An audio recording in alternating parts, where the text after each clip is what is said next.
Hey guys, how you doing? This is Manga etc. and I'm here today to bring the review for Tenmaku Cinema Manga Chapter 3. I'm not gonna lie, as I'm reading on, I'm getting more into the series. So yeah, let's just talk about what happens within this chapter. So basically, we have our female lead, whose name I really should be learned by now, but uh, we basically go down the route of how we find out she hasn't told her agency about making this short film, and every time a teacher pops up or she gets asked a certain question, she's ducking and diving kind of thing. And then as it's later on revealed within the chapter, like, yo, the agency doesn't know, the agency wouldn't approve, we gotta keep this hush hush until we finish recording. Then she thinks the agency would be okay with it. None of this surprised me, I'm not gonna lie. None of this surprised me because I think it's very reminiscent of what would happen in real life. If you're a big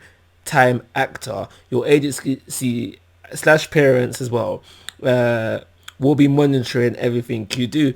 And I'm not, because I'm not an actor myself, but I'm pretty sure that any gig you do as an actor, your agency has to sign off on their first. So this would be a no because it's so small scale, not even getting paid, and there's not even no pay in it, so therefore there's no pay for the agency. So yes, this being a no for the agency, it makes logical sense. I'm not surprised that this was added into the series.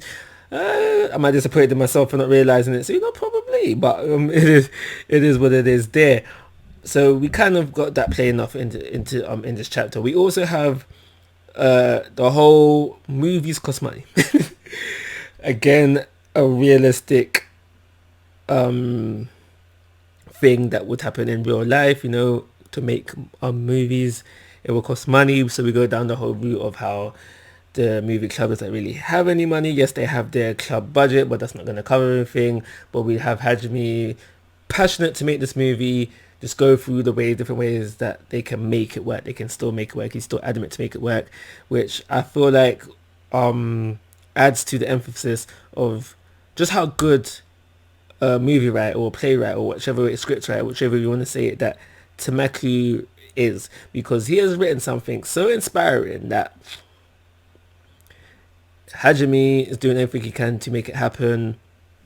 The girl is doing everything she can to make it happen, and I think we haven't seen it quite yet, but the other guys are also going to do everything they can to make it happen. We're going to start seeing that soon, because by the end of the chapter they have read the script, and except for the guy with the dark hair, we see the other two crying. And now that has been I'm not going to say a theme of everyone. We know they've all been inspired afterwards, but we've seen these two people within this chapter cry, and Hajime himself cry, and that's a big thing.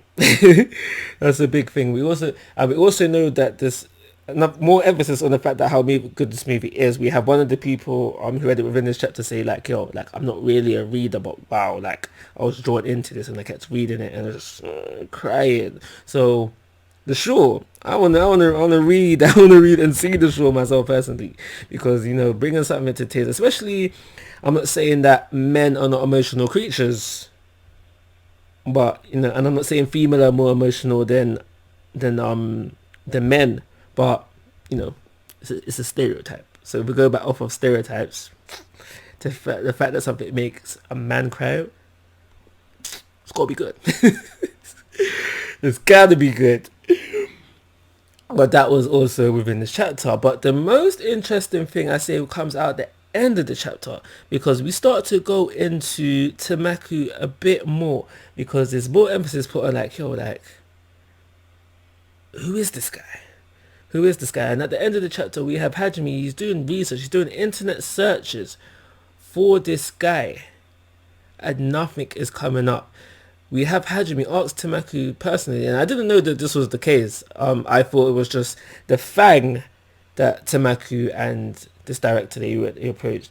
I thought Tenmaku only approached the director with the fang, and that was the one movie that they worked together on and do. But apparently they've collaborated on other things, and now these supposed collaborations that have already happened There's no evidence of that.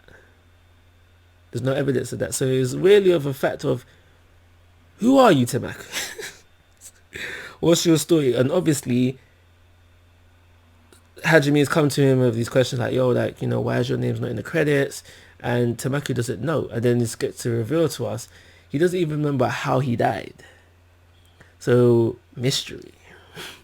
Mystery is a mystery there. And we end up with a shot of, I'm guessing which was an internet search. And we find a picture and a guy who seemingly, I'm not going to say, yeah, that's Tenmaku, but it does look like him. It does look like him. So there's the whole mystery of who is Tenmaku, what arose around his death. What I'm kind of thinking for now is that maybe he was so good that they killed him off.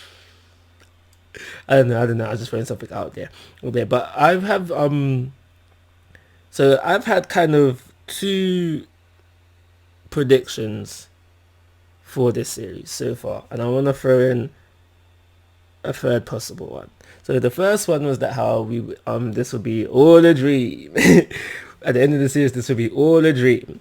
The second one was that how we will be making all of these small movies, starting off with The Shore, and have other movies to be collectively build up our cast and crew members, our film crew members, to make The Fang.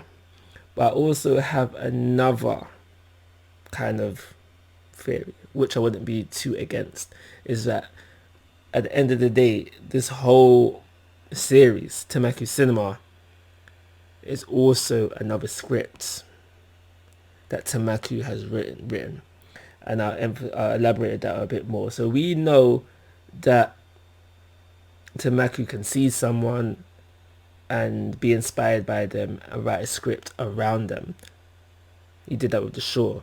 He envisioned our female lead within the series as Nagisa. I think that's the name. So what if we did a similar thing, but only it was centered around him? And the Tenmaku, I can't remember his full name, but the Tenmaku we get within the series is based on another Tenmaku. Let's just say that Tenmaku A is the Tenmaku that we all know, but Tenmaku B wrote Tenmaku Cinema and he based Tenmaku A on himself. That's the kind of vibe that I'm getting as a possibility. Could be wrong though. It was just something that came to mind. I thought I'd throw it out there and see what other people think on that. So I do believe that this chapter should get a 3-star rating. And like always, guys, I'm asking for your thoughts and opinions. If you haven't already, please subscribe to my YouTube channel. But most importantly, take care. Have a nice day.